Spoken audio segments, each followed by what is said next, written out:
Olá, eu sou o Joadir e mais uma vez, dando continuidade à série O Gigante da Galileia, da saga Operação Cavalo de Troia. Esse é o 33º vídeo da série. Se você não está inscrito no canal, é no canto inferior esquerdo, tem uma bolinha vermelha, é só clicar ali e pronto, aí está feito. E se você gostar desse vídeo, você dá o seu like lá no positivo e aperte a sineta, ative aquele sininho para que você seja informado quando eu postar os próximos vídeos. Eu farei uma série, acredito, com mais de 40 vídeos sobre todo o processo, toda a vida de Jesus. O volume número 1 já tem 33 vídeos. Vou até a crucificação, depois devo falar de outras coisas mais calmas, né? Menos dolorosas. E vou depois continuar com Eles voltam ao ano 25, né? Os cientistas voltam ao ano 25. E por conta deles, inclusive, né? Eles voltam ao ano 30 para buscar o microfone e também para ver a ascensão de Jesus, né? Para confirmar isso. E eles depois decidem por eles mesmos, os dois decidem voltar no tempo, no mesmo lugar, voltar no tempo ao ano 25. Então eles registram ali nascimento, conversam com a mãe de Jesus, registram ali o nascimento de Jesus, a infância dele, a juventude e os milagres, batismo e tal, milagre. Então eu vou falar sobre tudo isso. Então, se você acompanhar desde o começo, começou lá no subtítulo Lázaro, Gigante da Galileia, Lázaro, primeiro vídeo. Se você conseguir ir até o final, é como se você fizesse uma faculdade sobre Jesus Cristo, considerando, como eu considero, que a Operação Cavalo de Troia existiu, aconteceu. Então, por que nós temos esse conhecimento hoje? Por que JJ Benítez publicou esse diário? Porque a viagem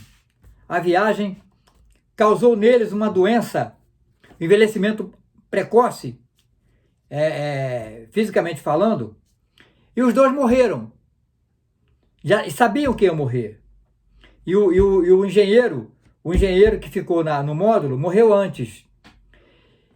E eles tinham o propósito de divulgar aquilo ali.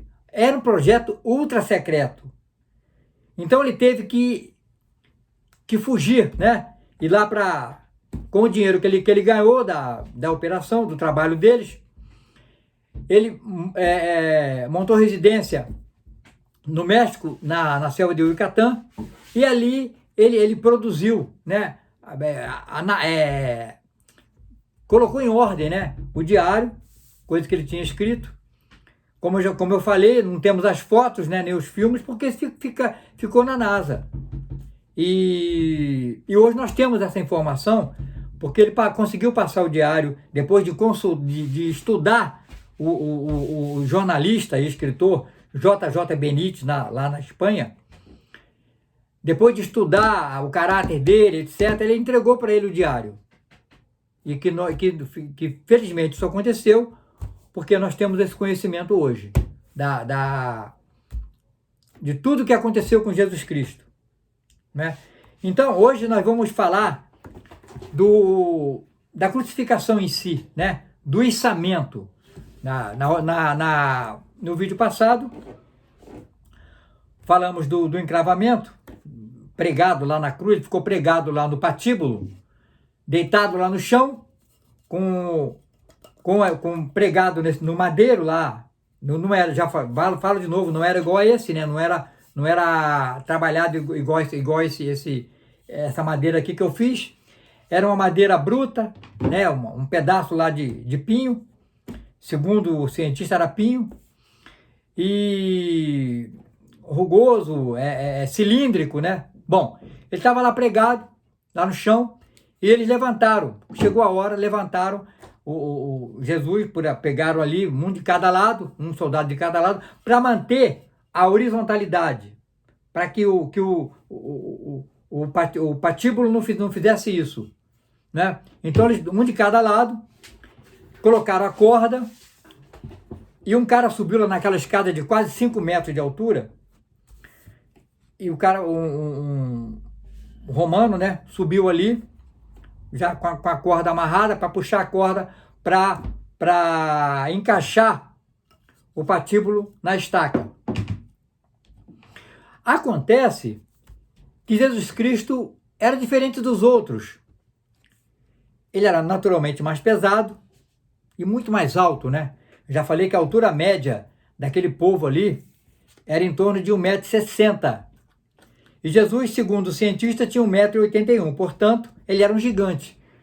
Quando vinha na multidão, aquelas pessoas seguindo ele, que era comum isso. Então ele se destacava muito. Então o cientista começou a chamá-lo de gigante. E foi assim que eu denominei essa série, O Gigante da Galileia, sempre com um subtítulo. Nesse caso aqui será a crucificação e tal. Bom, tendo dito isso, eles levantaram, tentaram suspender. Enquanto Jesus Cristo estava com os pés no chão, mais ou menos tranquilo para ele, eles levaram até a estaca, lá que estava lá, fincada no Gólgota, lá na rocha, levaram até a estaca, já tinha um cara lá em cima, e eles tentaram suspender. Quando os pés de Jesus ficou fora do chão, foi uma tortura muito grande. Por quê? Porque ele tinha em torno de 80 quilos.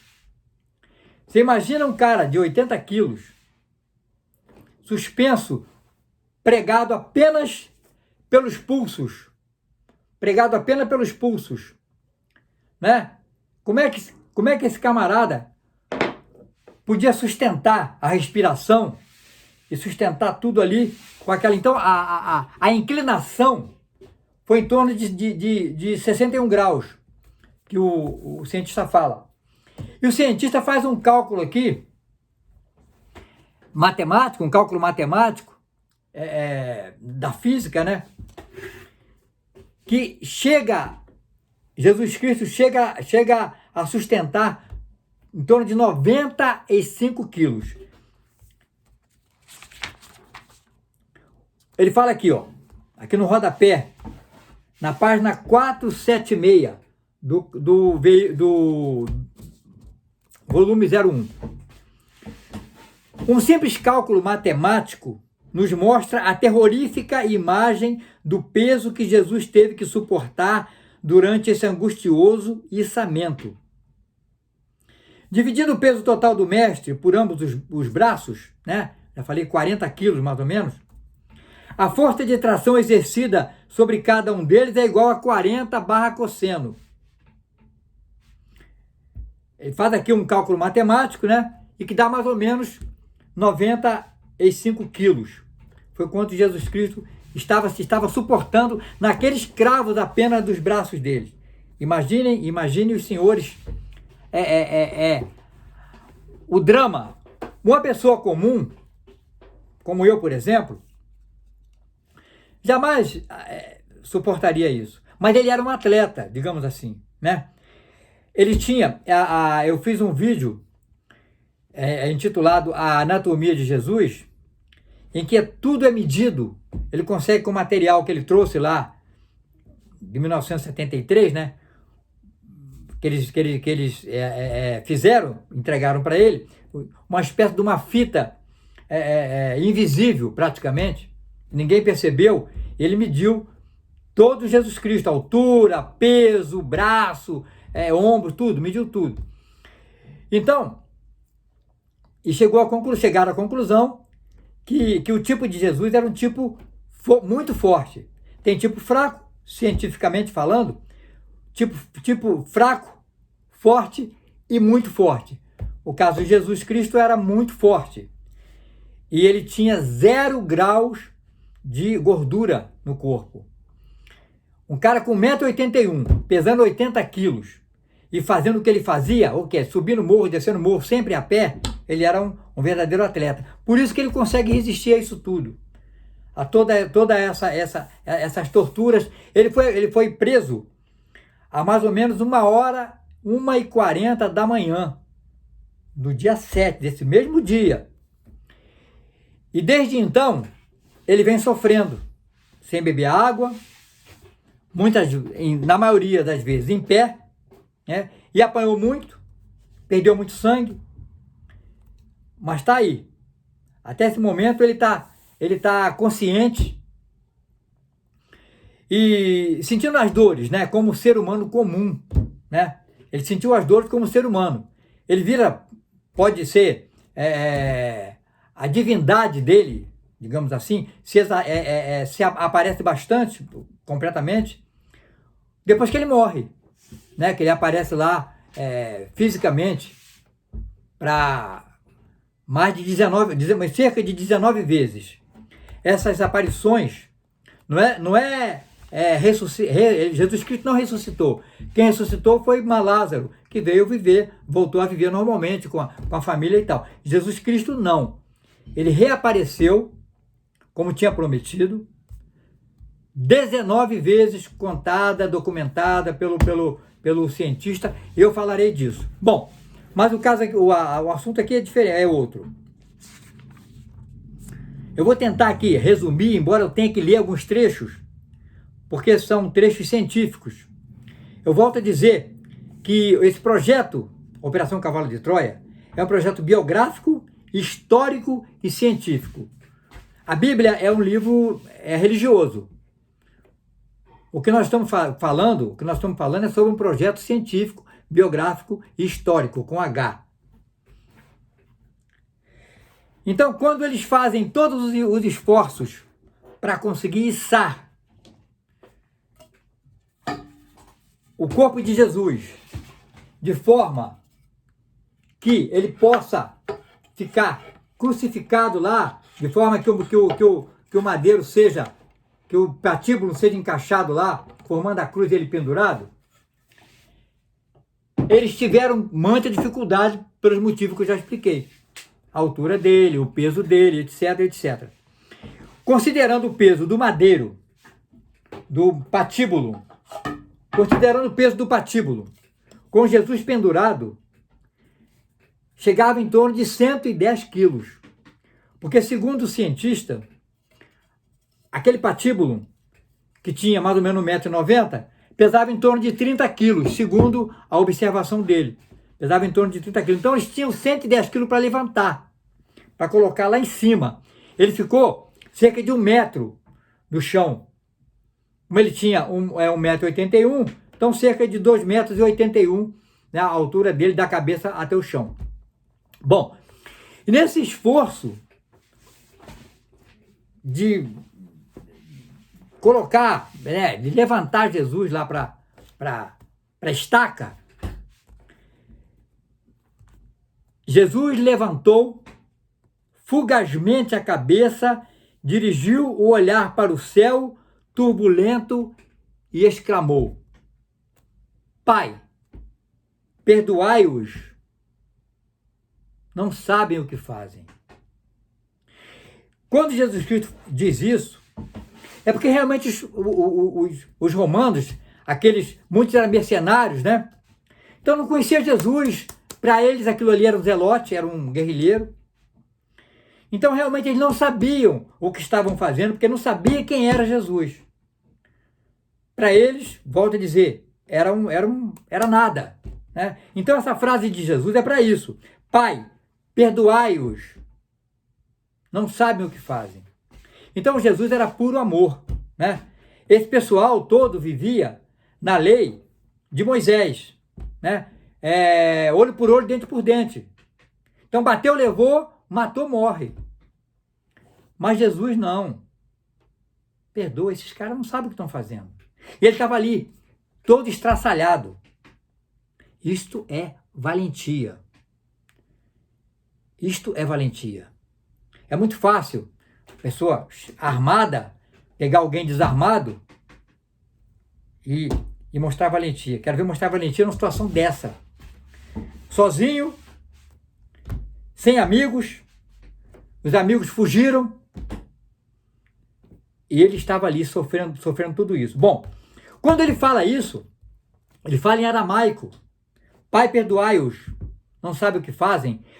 Os romanos, que alguns entenderam, outros não, que eu digo, eles eram mercenários, então muitos não conviviam ali com eles e não dominavam o aramaico. Então quem dominou, quem entendeu aquilo ali, achou que Jesus estava criticando o trabalho deles. Essa foi a ideia que eles tiveram. Não sabem o que fazem, é que eles não sabiam fazer aquele serviço. Foi isso que eles entenderam.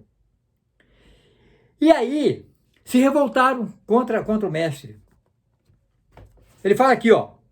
Maldito hebreu, exclamou o que havia esbofeteado, nem mortos, nem vivos são dignos de piedade.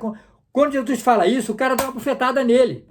Era fácil bater, o cara estava amarrado, estava pregado na cruz, lá no patíbulo. O cara bate no rosto dele, cara. Ainda fala, maldito hebreu, nem mortos nem vivos são dignos de piedade. Tinha mais ou menos entendido. Então não sabemos o que fazemos? O cara fala. Pois espera e verás. Então não sabemos o que fazemos, né? Então tá bom, espera só um pouquinho. Aí foi lá, pegou aquela maldita coroa de espinhos que estava jogada lá no chão. Pegou aquela maldita coroa de espinhos e veio, fincou na cabeça de Jesus. Aquela maldita coroa de espinhos, desde o momento em que foi encravado na cabeça de Jesus, do primeiro momento, foi um dos maiores sofrimentos dele depois que ele foi preso. Essa coroa de espinhos, essa maldita coroa de espinhos. E o cara vem e coloca ali, na cabeça dele, como vingança pelo que ele falou, que ele não entendeu, né? Bom,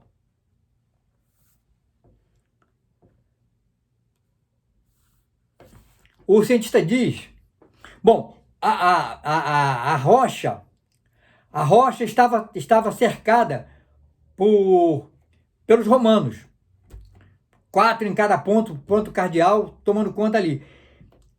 Lá embaixo estava a multidão. Tinha uma rua que passava, um aberto, né? E eles estavam ali assistindo aquilo ali, a crucificação, e batendo palmas. Incentivado, com certeza, segundo o cientista, pelo pessoal do templo, pelos sacerdotes lá, né? Incentivado e batia palma e tal, e para cada momento que eles faziam, foi um cravamento, batendo palma, agora o içamento, etc. Então, a multidão, segundo o cientista, em torno de 2 a 3 mil pessoas que estavam ali, porque era época de festa, né? Era a época da Páscoa, eles vinham de todos os lugares conhecidos na época, né? Eles vinham para essa festa. Eram obrigatórios. Quem era judeu, principalmente, tinha que vir. Era obrigatório. Então eles vão novamente, né? E vão puxando. Cada um de um lado, puxando, mas eles não conseguem. O cara lá em cima. O cara em cima lá da estaca, que tinha uma escada, que subiu por uma escada, no verso, ele lá em cima puxando a corda que estava amarrado no Jesus e também no patíbulo, amarrada aqui, e o cara puxando lá e os caras embaixo procurando manter o patíbulo horizontal para isso não acontecer. Mas eles não conseguiram, por causa do peso, né? 110 quilos, considerando tudo. Então, o próprio Longino correu para ajudar o o centurião, né, comandante ali daquele trabalho, daquela tarefa, voltou, foi lá para ajudar e viu que também não estava conseguindo, chamou outros romanos que estavam ali. Ali só tinha romanos, o pessoal daquele trabalho que ia fazer ali, somente os comandantes, né, o Longino e o outro lá também, e o cientista, porque ele tinha um salvo-conduto. E ele conseguiu que o Pilatos, né, desse a permissão, ou seja, permissão, uma ordem, né, para que ele pudesse ser aceito ali, e ele seguiu tudo isso aí. Então, por isso que ele viu tudo isso. E é por isso que ele nos relata isso aí. Mas não tinha mais ninguém ali. Nem João, o Judas estava lá embaixo. Judas estava lá embaixo. João tinha ido buscar a mãe de Jesus, que era o único que acompanhou boa parte dos momentos em que Jesus foi preso até a crucificação. João apenas. Os outros fugiram lá pelo Olival, etc. Ficaram por lá mesmo. E eles vão, eia, eia, e o corpo do Galileu se elevou. E começou a demolidora contagem regressiva para uma horrorosa agonia. Levou lá para cima, naquela 61 graus mais ou menos, seguro por 2 pontos, seguro por 2 pregos aqui. Como é que respira numa situação dessa? Como é que o diafragma trabalha numa situação dessa? Mas ele era Jesus, ele era um atleta, e ele foi resistindo.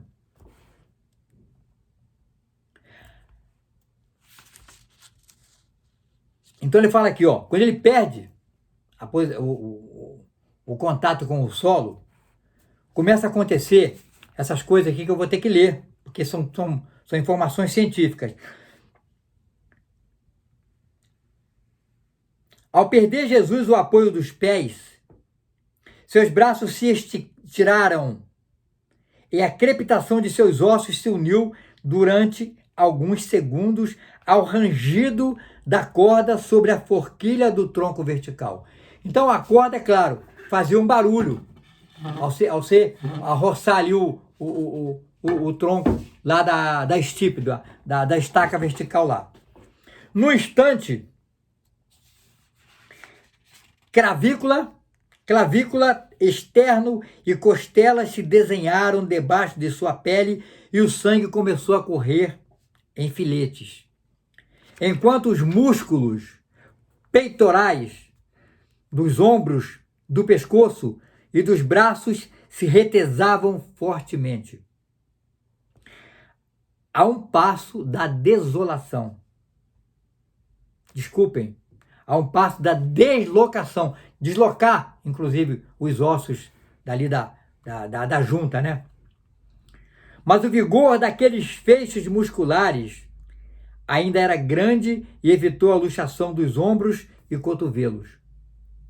As fibras de antebraços, especialmente os músculos extensores das mãos e dos dedos, afilaram-se como sabres. E eu cerrei os olhos, tremendo vê-los saltar num daqueles impulsos. Eia! Os caras gritando, né? Para subir. Jesus pendia já a 1,5 metros do solo.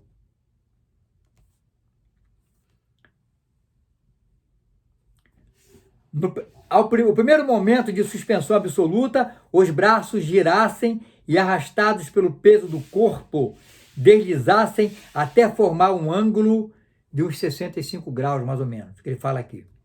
Eia! O formidável peso que o Nazareno suportou em cada uma das feridas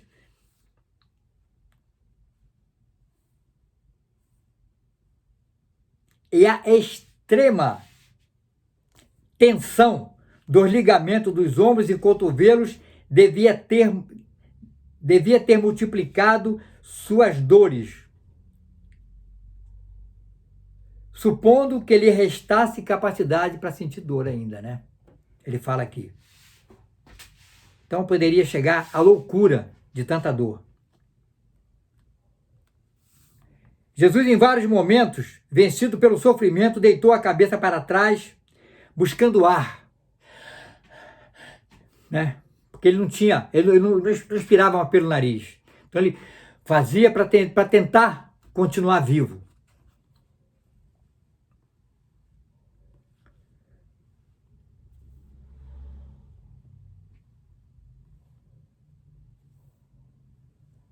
Então ele se apoiava apenas naqueles cravos que estavam fincados no pulso dele, entre um osso e outro.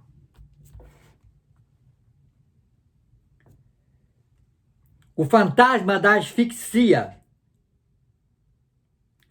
havia começado a pairar sobre o Filho do Homem.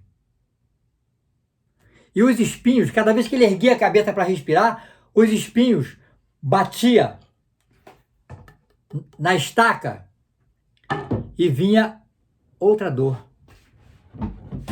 E era outra dor.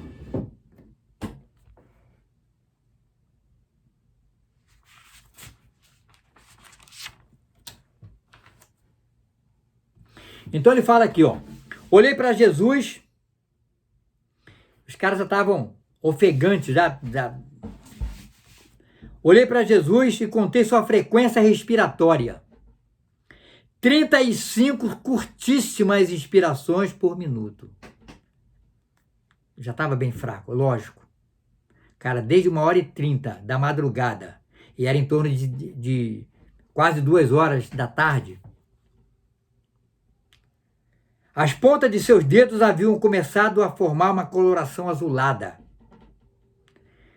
A cianose, ou deficiência de oxigenação do sangue, dava sinal de sua presença, a cianose. Examinei alarmado seus lábios, mas a hipoxia, entre parênteses, diminuição da quantidade normal de oxigênio no sangue, não se manifestava ainda na mucosa labial nem nas orelhas. Ele era médico, então ele analisava tudo isso e colocou isso no diário. É por isso que eu digo, são detalhes que eu analisei, basicamente os detalhes que jamais nenhum escritor, nenhum filme, nenhum pregador, nenhum pastor conseguiu traduzir esses momentos das agruras que Jesus Cristo passou. Esses detalhes fizeram-me ter certeza de que essa viagem aconteceu. Eu não posso provar, porque para provar eu teria que ir à Espanha pelo menos e ver o documento que existe lá, segundo o escritor, JJ Benítez, ou ir até a NASA, né? Isso aí é impossível, jamais eu poderia verificar isso. Mas o meu entendimento, após analisar isso aí por mais de 4 anos, o meu entendimento é que isso aí é verdade por causa desses detalhes. Por exemplo, Jesus era canhoto, né? Detalhes assim, detalhes que passam desapercebido, parecem insignificantes, mas em se tratando de Jesus Cristo, são muito importantes. Você analisar isso e ver, caramba, impossível alguém, por mais gênio que a pessoa seja, volto a dizer isso, seria impossível alguém colocar dessa forma, entendeu? Só alguém que estivesse lá mesmo, vendo esses detalhes. E muito aqui, se você tem um interesse e ainda não leu a saga, faça isso. Pelo menos o volume número 1. É esse que eu estou me baseando, por enquanto. Faça isso. E leia tudo isso que eu deixei de falar, que foi suprimido, para que o vídeo não fique muito longo e cansativo, né? Bom.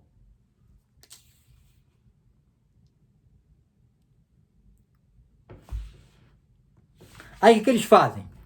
Lá o encarregado de encaixar o patíbulo, lá na estaca, ele não conseguia puxar. E agora, os dois também que estavam ali não conseguiam, estava um de cada lado, não conseguia levantar também. Nem ajuda, nem a ajuda do Longino e do outro supervisor ali, não conseguiram. O que eles fizeram então? Dois romanos, legionários, vieram um de cada lado, se apoiou na estaca, um de cada lado, e outros, o cara subiu nas costas desse e desse aqui, e com isso ajudaram a levantar o madeiro. Ajudaram a levantar o patíbulo com Jesus ali.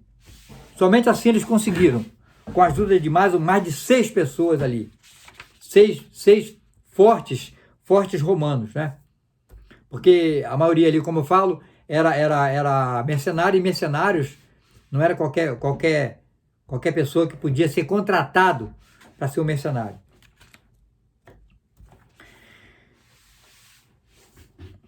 Então, quando acontece isso, quando os dois romanos, um de cada lado, fica em pé aqui segurando, e o outro sobe nas costas dele, o outro sobe nas costas do outro, finalmente eles conseguem elevar a corda, conseguem elevar o patíbulo, e finalmente o cara fala, agora, o cara lá de cima da corda, o que estava na escada, fala, agora, e eles soltam. Essa pancada que todos os crucificados receberam, Jesus acusa isso grandemente também. Quando bate aqui, você imagina, o cara pregado, apenas com os braços pregados, os pulsos pregados, e recebe aquela pancada, soltam ali o patíbulo e bate ali. E nesse momento, a hora que Jesus fica lá encaixado, a hora que eles encaixam o patíbulo, Longino passa a famosa plaquinha, que aqui é a tradução dela, né? É a tradução dela, Jesus Nazareno, Rei dos Judeus, que foi escrito em aramaico, grego e latim. Aramaico, a língua do povo ali, a língua de Jesus. O grego, que era a língua, é uma segunda língua, como é o inglês hoje. E o latim era a língua falada, o idioma falado pelo Pôncio Pilato, pelos romanos, né? Lá de Roma mesmo. Então é isso, aí pega a plaquinha, e a partir daí, o sofrimento ainda não acabou. Aí eles seguem para encravar os pés de Jesus. Então, como foi dito nos outros encravamentos dos guerrilheiros, a posição do pé fica no patíbulo, na estaca, né? A mais ou menos 1 metro de altura do chão, nessa posição, né? O pé fica nessa posição. Seria mais ou menos isso. Seria mais ou menos dessa forma. E eles vêm com o prego, com o grampo, e perfuram nesse ponto aqui. Exatamente nesse ponto. Entre o tarso e o metatarso. Eles, nesse ponto aqui, ó. Eles perfuram o pé nessa posição e cravam na madeira. Eles fazem isso com o pé esquerdo e o pé direito primeiro, e vem com o esquerdo. Antes de pregar, antes de colocar o pé na posição, Jesus que estava com o joelho encolhido, ele dá uma martelada no joelho, aquele martelo de madeira, dá uma martelada no joelho de Jesus para esticar o joelho. Faz isso com os 2 joelhos, né? Que estavam tudo encolhido, né? Lógico. E quando eles pregam o pé de Jesus, o pé direito, o cientista diz que ele tem uma facilidade maior naquela respiração. Embora ele fala aqui, ó.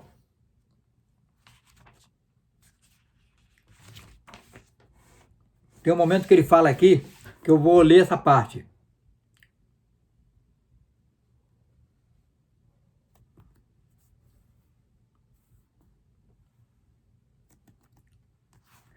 Nesse momento, na hora que ele enfia o prego, o grampo, nesse momento, malgrado a destreza do verdugo, a ponta ou as arestas do cravo, né? Eram cravos rústicos, né? Já mostrei isso algumas vezes. Eram cravos assim, ó, talvez enferrujado, com arestas. E essas arestas dilaceravam a pele e pegava veias. Foi o caso aqui, né?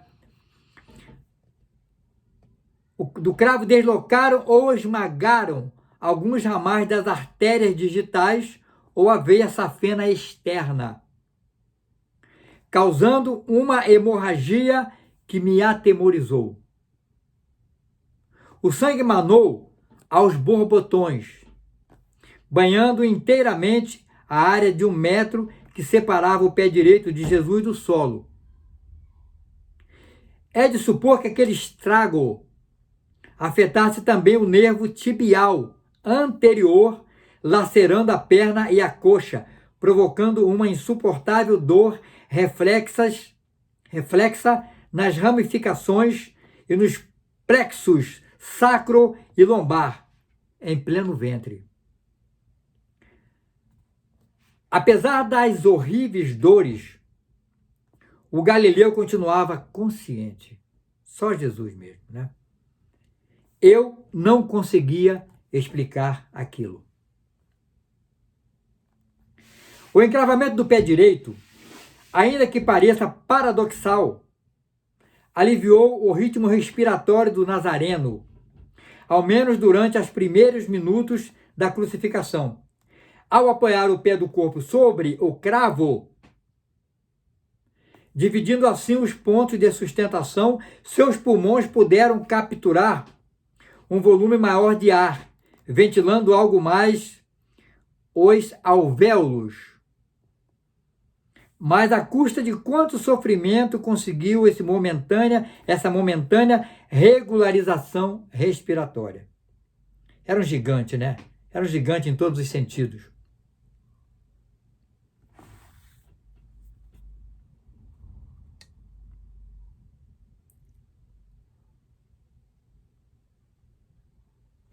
Então ele poderia, o pé dele não pôde ser encostado. Naquela parte que eu citei, tinha em algumas estacas, tinha um alívio de uma barra que atravessava mais ou menos a estaca, onde o crucificado, às vezes, como aconteceu com Dimas, né?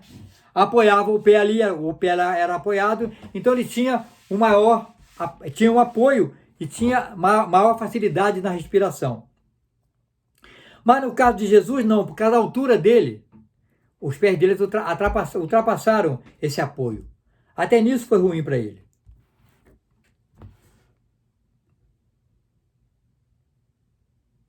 Ao ver consumada a crucificação do Rabi, a multidão começou a gesticular, aplaudindo o macabro trabalho dos legionários.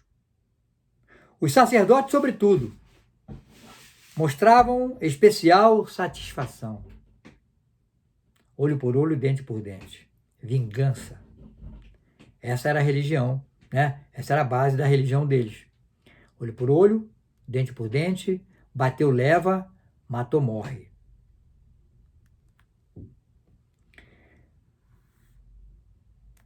O ódio, né?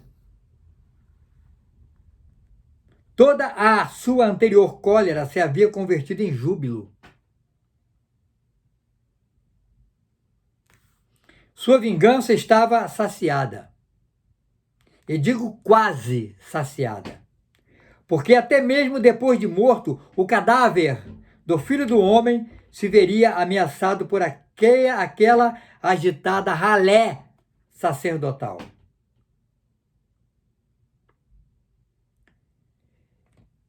Então ele fala aqui, eu estivera sempre vigiando com a vista a figura de Judas Iscariote, que estava lá embaixo. Judas estava lá embaixo. Judas acompanhou quase todo o processo. Então ele estava lá embaixo nessa hora. Assim que encravaram o segundo pé do mestre, o traidor afastou-se, do povo e perdeu-se pelo poeirento caminho rumo a Jerusalém. Eu volto a falar sobre Judas, como que ele morreu. Eu vou ter um vídeo só para isso. Como que Judas morreu. O triste espetáculo havia entrado em seu último ato. Os curiosos começaram a desfilar, retirando-se para a cidade santa. Jesus Nazaré e os zelotes, cravados na direção do sul, eram apenas um despojo. Às 13h30 daquela sexta-feira, 7 de abril do ano 30, do século I, comuniquei a Eliseu o final da dura crucificação. E tanto meu irmão quanto eu guardamos silêncio. Um doloroso silêncio.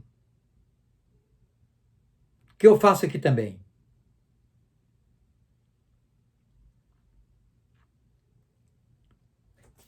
E eu agradeço toda a sua atenção. Compartilhe esse vídeo.